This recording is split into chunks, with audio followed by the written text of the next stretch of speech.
It's your call with John Pinney and Dewayne Long.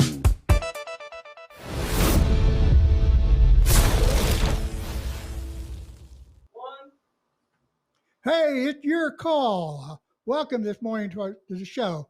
Our names are Dewayne Long and John Pinney, and we're here to share our opinions, provide information, and discuss discussion of sports, locally, regional, and across the globe. And today's main topic right now is cheating in sports. Cheating in sports? You mean that happens? That happens more than we thought. I can't believe it. If you look at baseball, the World Series was tainted. I mean, I can't stand it. I think they should take the championship away from the Dodgers. No, the Houston Astros. The Houston Astros, and give it to whoever they played. Right. It's incredible that they would allow players to steal the signs and then to send some sort of a noise to indicate what the pitch was going to be. Beating a trash can. Nobody's ever beat a trash can laid onto a trash can during a game before. And all of a sudden it's happening all over the place. And every time they do it, a ball goes out of the park as a home run. Yeah, it's incredible. But what's incredible is that it happens in all sports. All sports. I mean, there's not a sport. It began in the very beginning because God said there's a tree and Adam and Eve not supposed to eat of that tree, but a little devil comes along and convinces them, hey, you can eat that tree. So it's been cheating ever since. They cheated. They ate of the apple. Well, thank you for that lesson, Dewayne. Well, you're welcome. But I think we could take more modern things like cheating in basketball. Oh, yeah, all the time. It seems like what I can't stand is you have players who are famous players. Yes. And it seems like they get the breaks, they get the calls, or they're not called on them. If LeBron James got called for the times he fouls people with charges, he wouldn't last in a game of 20 minutes. No, it's incredible what he can get away with. Not to mention just charging, but also how many steps do you get in basketball? Oh, that's true. It used to be 3. Yep. Well, they're bigger people now. They get 4 or 5. Oh, they have longer legs, I guess. Yes. Well, how about that basketball official, Tim Donaghy? He was actually fixing games so he can make money. They get paid like $200,000 a year, but you need extra money so you fix the games. My understanding of that was he was working with a bookie. Yep. And the bookie would tell him which games that he needed to win. Well, whoever the point spread had to be right. Right. So if they were supposed to win by 7 points, they won by 7 or 8 or 9 points. If they were supposed to lose by 2, then they lost by 1 or 2, or 2 or 3 or 4, And it makes you wonder how many times that happened to where it impacted the outcome of the division races. Well, I was playing at the boys' club one day. I think my coach fixed the game. Of course he did. You were playing. Yeah, I was such a bad basketball player. I really was. You were short. Yeah, thank you very much for bringing that up. I couldn't. They really can't tell on the screen that I'm short. That's true. I was going to say I was 6'2", 6'3". See what happens. Well, you'd been cheating. Yeah. There you go. The subject. You cheat on height. Yes, you do. Some people do. But there's lots of cheating that goes on. Even in football. Hey. Spygate, Deflategate. How many calls are also missed? Oh, how about that championship game where they missed on the one play, the last play of the game, they missed calls by three separate referees were right there. None of them called anything. I know they should have called pass interference easily, but they didn't. So, it just happens in all kinds of sports. And of course, the Deflategate, you can't miss Deflategate because Tom Brady, as great of a ball player he is. Well, they say he's the greatest of all time, and he might be. He really might be. He might be. But he was checking the balls to make sure that it had less air in them because that way he could get a better grip on the ball. Right. Like he needed the help. Really. So then you had what was the other thing? The Kentucky Derby winner this year, Bob Baffert, gave him drugs. He won. He won the Of course Derby, he and won. then they took it back from him. Which I think is the right thing to do. If you cheat, there's got to be a punishment. Yeah, there's always needs to be a consequence for violating the rules. Right. If you get caught, well, if you foul somebody in basketball, you immediately they call the call, fouls on you. Now, do you remember watching games where the referee would point at you and the foul's on you, but your teammate raises his hand up and they give him the foul instead of you? I love that. That made me laugh. Now, the other thing that happens in basketball is the referee makes a call. He realizes maybe it wasn't the call he was supposed to make. And so he does what they call a makeup call. Right, down the field, down the court. Now, I have to admit, as a basketball official doing youth games and high school games, that occasionally I would miss a call. But I'd always try not to make it up at the other end of the court. Right. I think we refereed. How many games do you think we refereed together? Hundreds, 500? Oh, probably. Oh, probably at least. I mean, we were 3 games a night, and 4 on Saturday. So that's 19 games a week over 10 years. At least. And we would go from 4:15, our first game refereeing, to our last game starting at 8:15. Right. At nighttime at the then boys club, now Boys and Girls Club. So which is good. Boys and Girls Club is good. Well, it's a great organization. We were both privileged to be a part of that organization. Yes, we were. You started out your boxing career. I sure did. Tell us about that. Went to the gym one day and was watching a fighter fight, a professional fighter named Richard Young. And I was doing what he was doing outside the ring. And he said, "Hey, little man, come in the ring." And he showed me how to move around and throw punches. And it was great, man. It changed my life. Again, you talk about your height, little man. Right. I tell you, what can I say? You are a little man with a big boxing talent. I couldn't work in the circus. I wasn't like that short, buddy. Let me tell you that. I was 5'9". For my weight boxing, I was still short. Usually most middleweights are 6 foot tall, and I was like 5'9", 5'10". What are you at now? the most. What am I now? About 5'4". Bad choices. You're not quite a little people yet. No, but I'm getting there. I mean, day by day. my wife will actually carry me around sometimes at the store. So, well, that's good. I know that you, of course, went on to be the Southern United States middleweight boxing champion. yeah, I was for like 2 years. And I was so privileged to have 6 wonderful fights in my boxing career. And amateur fights, and they were good. Well, I sure wasn't professional fights, thank No. God. But you won. You scored the fastest knockout ever at the boys' club.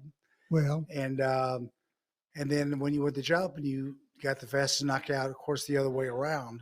I had the privilege of beating an opponent that was about 5'4" and I was 5'11", Right. and we both weighed 105 pounds. That was and then their coach kept telling the kid, "You're not fighting that big guy. He's way too big for you."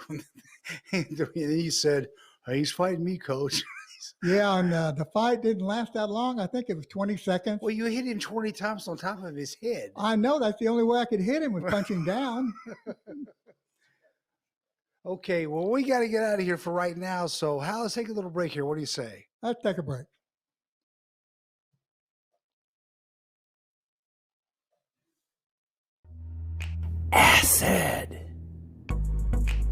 Acid.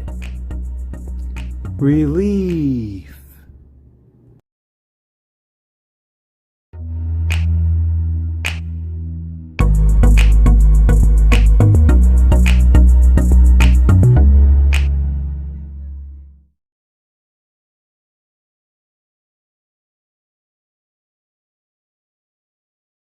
In San Francisco in 1969. We are back live. We are. Oh man, that was great. Usually, something you get when I was doing comedy for the past 35, 40 years. They have radio shows we have to do in the morning. Sure. And they just throw questions at us and stuff like that. And we get phone calls, we get called in. So I think it's going to happen here soon. We're hoping that we'll get live phone calls. And I can't wait for that because I love talking to people. I really do. Oh, that'll be great. Oh, I know, man. It's where we can, and I know see, we have no callback right now about whether you agree with us or not. And I'd like to know that. I'd like to know we can discuss things back and forth that way. Oh, yeah. I think it'd be incredible if we can communicate with other people. And one of the things we're going to do, I know, is to bring in some special guests from time to time. Yes. Here on the show. I want to get back to cheating in sports once again, because recently there's been a lot of talk about pitchers using foreign substances during ball games. And even the Cardinals, my team's own Adam Wainwright, had openly came out and said that in 2019, he utilized a foreign substance for a few games, but it didn't seem to do any good. So he quit using it and hadn't used it since then. They say it's been going on since the 20s, that people have been using stuff on the baseballs. I was never a pitcher, so I never have any knowledge of this. I was a catcher. Right. And when I got into high school, I saw guys fooling around with certain pitches and stuff like that. They say they're using suntan lotion and this tacky stuff. I can't remember what they call it, but it's really puts adhesive to your fingers, and you throw the ball and really get a huge spin rate. That's the important thing now, like the batting thing where they swing upward, and then now they got the spin rate. Oh, yeah. They're coming out with all kinds of analytic statistics about the spin rate, how fast the baseball travels from the bat, velocity, and all that. The problem is people are not hitting as well as they did earlier, years ago. They're not hitting the ball. They're hitting home runs, but it's home runs or doubles or nothing. I mean, nobody moves people around very much. I love baseball. I mean, I really love baseball. I love the strategy of it. Oh, it's a great game. I mean, it's the American pastime. I mean, it's just a wonderful venue, bringing in pro ball, bringing 24 people together to form a team and to work together. I think it's the for a hardest common sport goal. that way. I think it's the hardest sport because you have 24, 30 people on your team, and you have to work together. You really have to work together. You get those relief pitchers, and they come in and start throwing these balls. They're spinning 1,000 times a minute. I mean, it's just whoa. The guys can't hit the ball. Yeah, but how important is it to the fan to know that your ball is spinning 97 revolutions per second?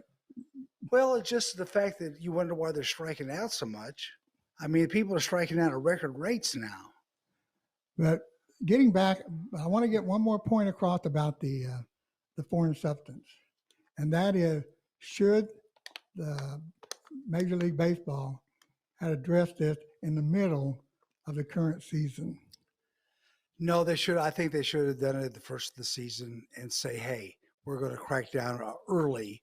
You don't crack down in the middle of the year. Like that one pitcher said, I'm used to throwing an illegal pitch, so it's hurting my arm now. Well, as what we're saying is you're cheating, so, I mean, we're sorry about your arm, but you're cheating. Yeah. And we're saying you can't cheat anymore. And I remember watching game for the great Gaylord Perry, who was notorious for putting substances on the ball. Him and his brother both. Oh, yeah. They were fanatical about it. Yes. And it helped them in a lot of definitely. games. So, but I think Major League Baseball should have waited till the end of the season to address the issue, not do it in the middle of the season. Right. Like they're doing now. Because now, if they're caught with it, 10-game suspension. Right. Well, it's a pitcher that's 2 games. Right. So, I mean, it's not like they're going to be without him forever. It's 2 games. Of course, at the end of the year, it starts getting close, and you need those good pitchers that are out there. Those games may become very important. I just don't. I have a love for the game. I have a love for sports itself, and I don't believe in cheating. I really don't. I mean, and people said, "Well, you were a pretty rough boxer. You've cheated before," and I say, "Yeah, I've cheated before, but I never cheated first. Boxing is a very hard, brutal sport." And there were times that you got cheated on. People butted you with their heads or stuck thumbs in your eye or used the laces on your eyes and they rub all the skin off your eyes. It hurt. And I had all that done to me as an amateur and a pro. But Right. you learn that where you don't, I would never do it first. I would tell the referee at the end of the round, I'd go sit down, referee come over and just talk to me, and I'd say, hey, this guy's cheating really bad. He's thumbing me in the eye. And if you ever have somebody stick a thumb in your eye with a left jab that's going like, 50 miles an hour, it hurts And badly. it blurs your vision for a while. Oh, blurs your vision. It hurts so bad you can hardly walk around. You put your hands up in the air and you pray the guy doesn't hit you, And so I had all that. I mean, I got cut over and under both eyes by a guy one time and across the nose. This is in one round. Oh. One round, and I'm bleeding. And they come to my corner and say, if you keep bleeding, I'm going to have to stop the fight. I go, well, you need to stop that guy from making me bleed. He's using his head the whole fight. Right. And, So I think what you have told me before is that either the referee needs to take care of it, or you're going to take care of it yourself. Right, exactly. It's like a baseball umpire when they're throwing balls at the guy's heads. You throw at a guy's body, you throw at a guy, especially the legs or the bottom, his butt, they're not going to say anything. Right. But you throw at a head or the elbow or the arm, they're going to say something because you could really hurt somebody badly. Oh, there's been many people, batters who have had their careers ended. That's right. Oh yeah, Tony Cnigliaro, remember him? I sure do. Boston Red Sox. Oh, there's a team. When he got hit, his eyes swelled up. Oh my Lord, it was scary. It sure was. We've got a lot of different sports that we've talked about, and I'm sure that cheating happens everywhere. Sure, football. I just don't want it to be the referees or the officials, because that changes the whole game. I'm not saying they cheated in that championship game, but three officials, and none of them called pass interference. And they were all within like 10 yards of it. Yeah, and that was the NFC championship game. Right, and they weren't standing next to each other. They were spread out. You think somebody saw something, and we don't like to call something the last minute. Well, that's what the basketball referees say. We don't like to call the last minute, let it be a free game. No. If a foul's on the first minute, it's a foul the last minute. And if it's pass interference in the last few seconds of the game, that's right. You make that call. You make the call. Absolutely. It's got to be something fair and equitable for all the players, because I know we don't want to talk about gambling, but it does take place in professional gambling sports. Is huge. It's in the $1 billion. Oh, absolutely. And if something happens in the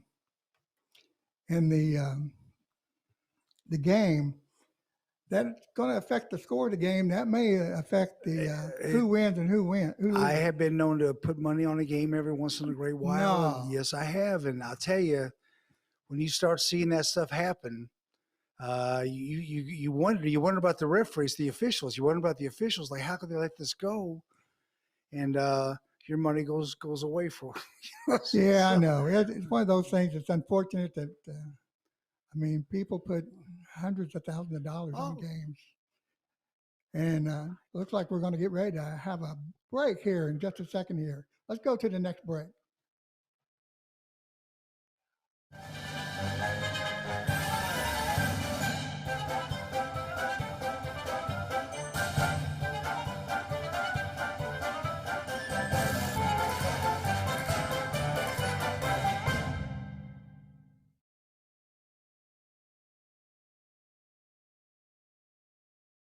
Best. Hey, don't forget the $100 giveaway. This week's sponsor is zone. Last week's winner was Larry Melton. Keep watching AMG Broadcasting for your chance to win.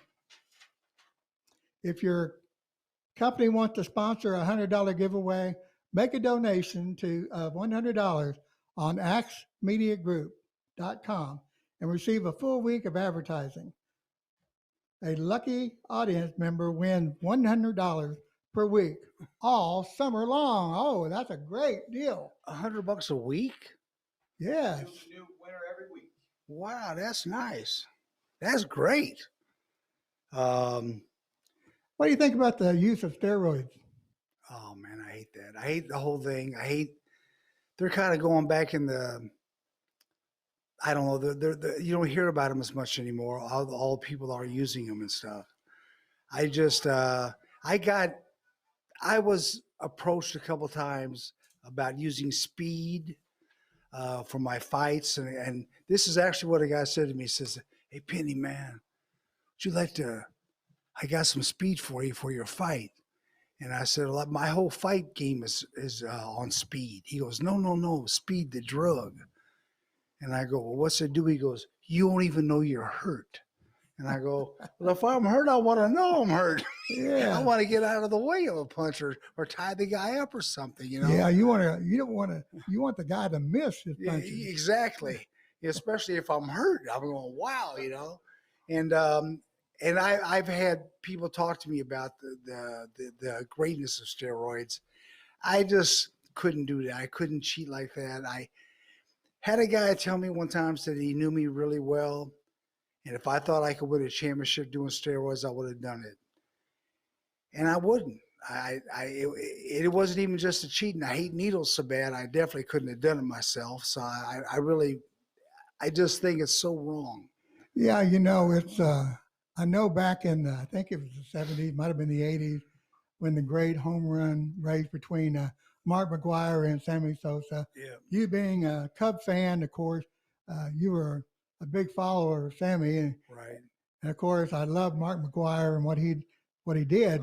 But we find out later that they were using steroids. Oh, I knew you could tell it when they said that Mark McGuire had to get a bigger hat.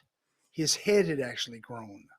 His head had gotten bigger when he was like 24 years old, 25 years old. Well, it doesn't happen. When Mark McGuire was with the Oakland A's, he had a nice, thin, petite body. Starting out. So did Sammy. Sammy was a real fast runner and stuff like that. But then they start using their steroids. Their body starts to bulk up a little bit. They're hitting balls 500 feet. But they're also getting hurt.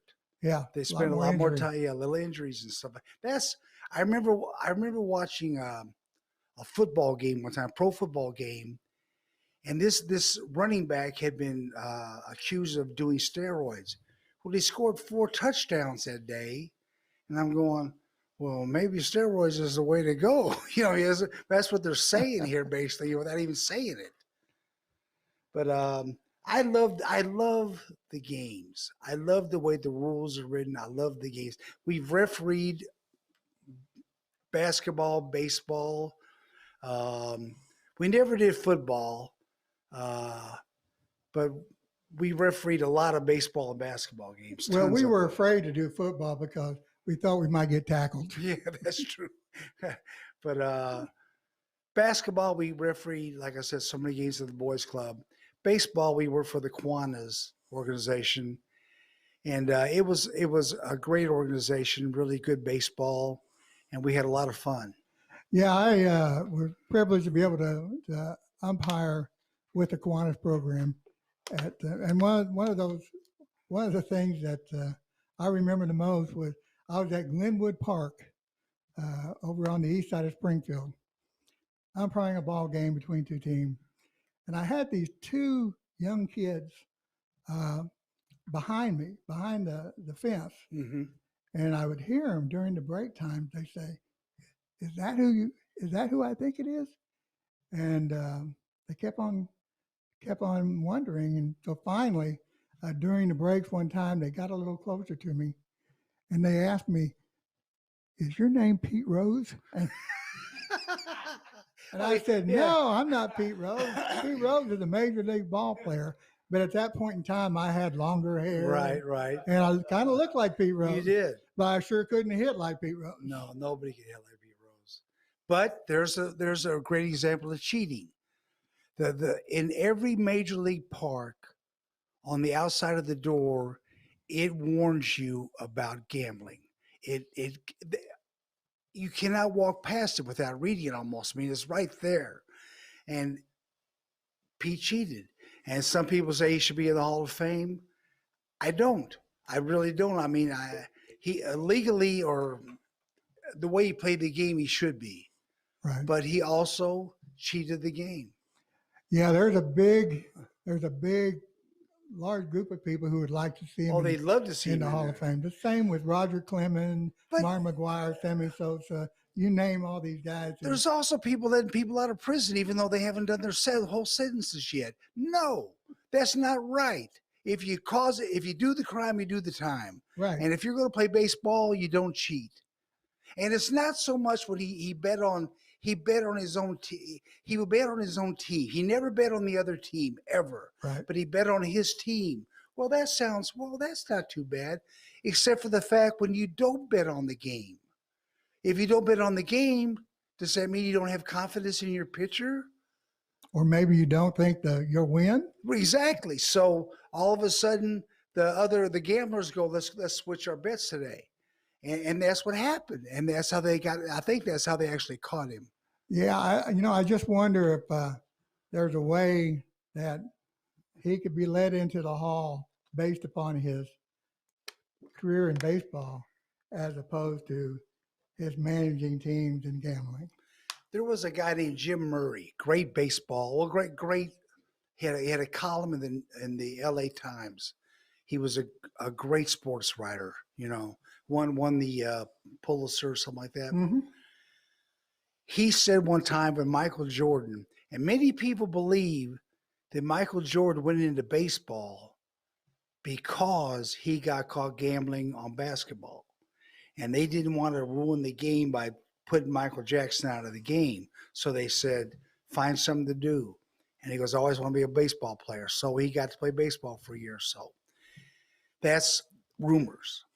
But at the same time, Michael would play golf, and he would be playing for $50,000 a hole, more than the pros play. Sure. Him and Charles Barkley, people like that would play for. So Jim Murray said the amount of money Mike lost at golf was incredible. And Jim Murray said in a column, Michael, I want you to know something. Anytime you're on a golf course, there's always at least one, probably two guys that'll beat your best score you ever shoot by just one stroke. But they'll take your money and you'll never have, you have no chance. And I thought that was one of the greatest columns I ever read. It's the truth. You think you go out there. Well, we've been on a golf course. Oh, we never gambled. We just no, but we cheated. Yeah. I mean, how many times we put the ball up on a grass tuft and stuff like? But we thought it was legal for the longest time. Yeah, we were playing winter rules. Yeah, during the summer. During July we're playing the winter rules. I liked it when we did those foot wedges. Yeah. You remember those? Oh man, yeah, I do. Hey, remember playing Shady Acres or Siler? I guess it's Siler, Shady Acres. Well, it was such a wonderful time. We'll come back to that in just a few minutes. Sure. So we're going to Silers? No.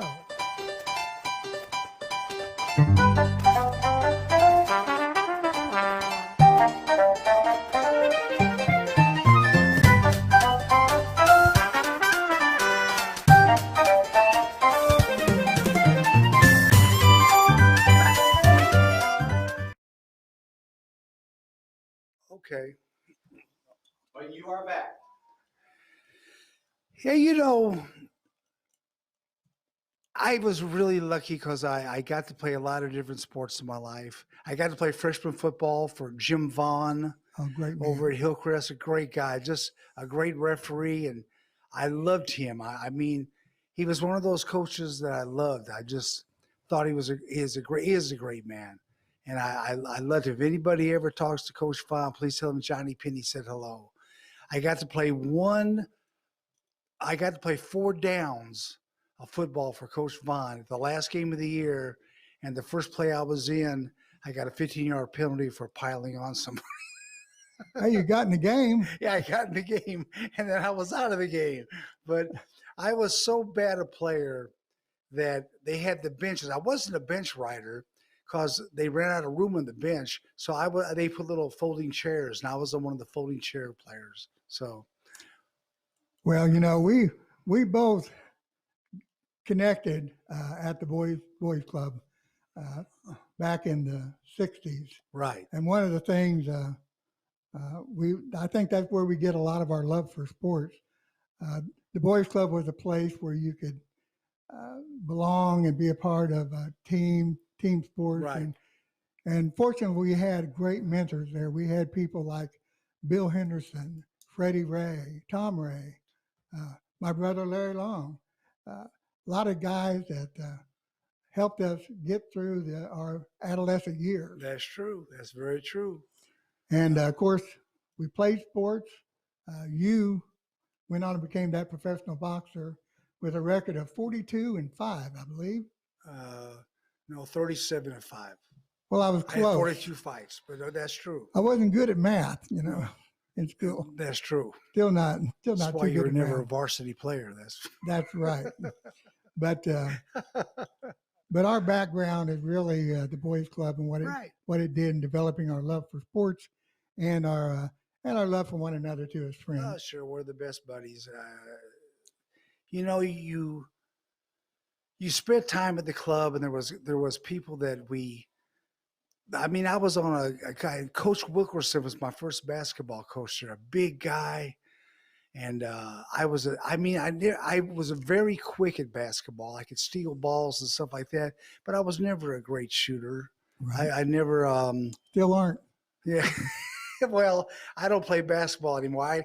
I set myself to get a foul, charging foul, and I got knocked over tea kettle type thing. I mean, I really got blasted in this basketball game, and that was the last game I ever played. Well, we had some great times at the club. And, Oh, but see, I left. I refereed basketball from 3:30 to 6:30. Then I went to the boxing gym and trained from 6:30 to 9 o'clock.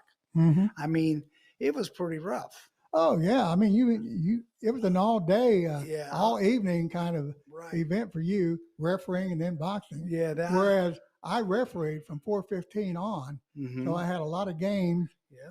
And People like when you referee, though. I mean, we have the little towns. Whichever we ever really have when you and I referee together. I think, if you remember, the same was that we had the little towns.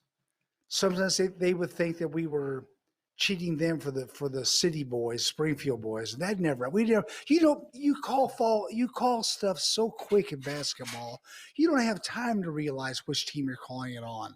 yeah, it happened real quick. I mean, You know, it's a lot of these calls are split second calls. split second, and you just call them. I mean, that's it.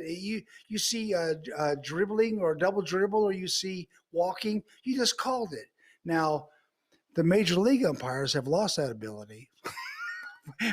but I mean, that's what we had. And they may be replaced by robots. The baseball ones maybe. Yeah, the baseball one for sure. I don't want that. I really don't want that. No, I think there always has to be a human factor in Right. sports. You're going to miss calls. That's just normal. Right. You're going to miss calls. And I know I missed my share of calls both as a referee and as an umpire. And But we would talk about it. We'd get together and say, "Hey, did I miss that?" Yeah, well, I thought you did, but you were closer than I was. So, and that's the thing. We see things out there that the angle that we see them in, we have a really good idea whether it was a foul or not, or walking or something.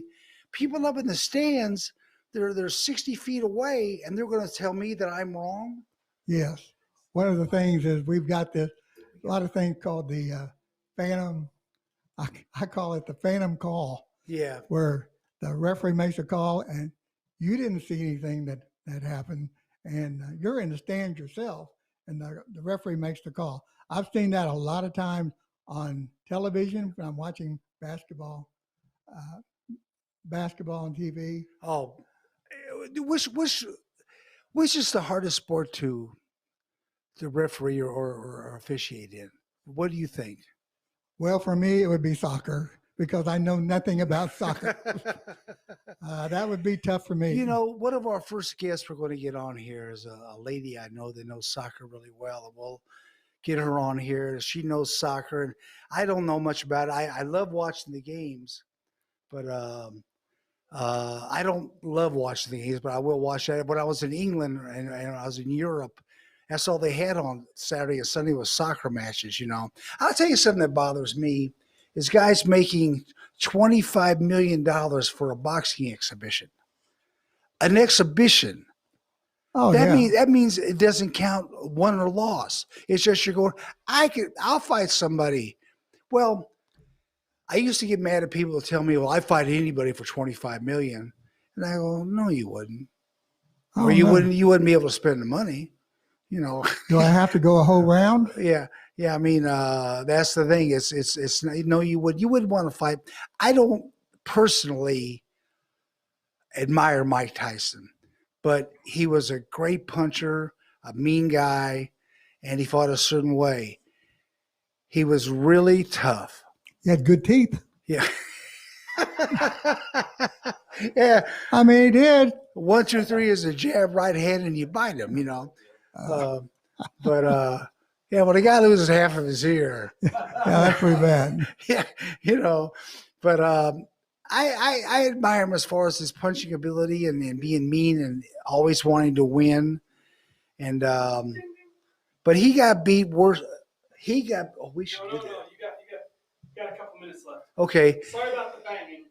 No. He got beat worse when he lost his fights than any heavyweight champion of all time. Yeah, Buster Douglas took care of him. He got but 2 or 3 guys took care of him really big time, and I would say that would count against him in my vote for the best. He's in the top 10. I would do that, but that'd be about it.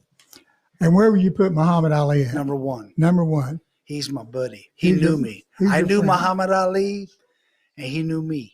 And that makes me as happy as anything in the world. Well, that is certainly great. You've had the opportunity to meet some great people.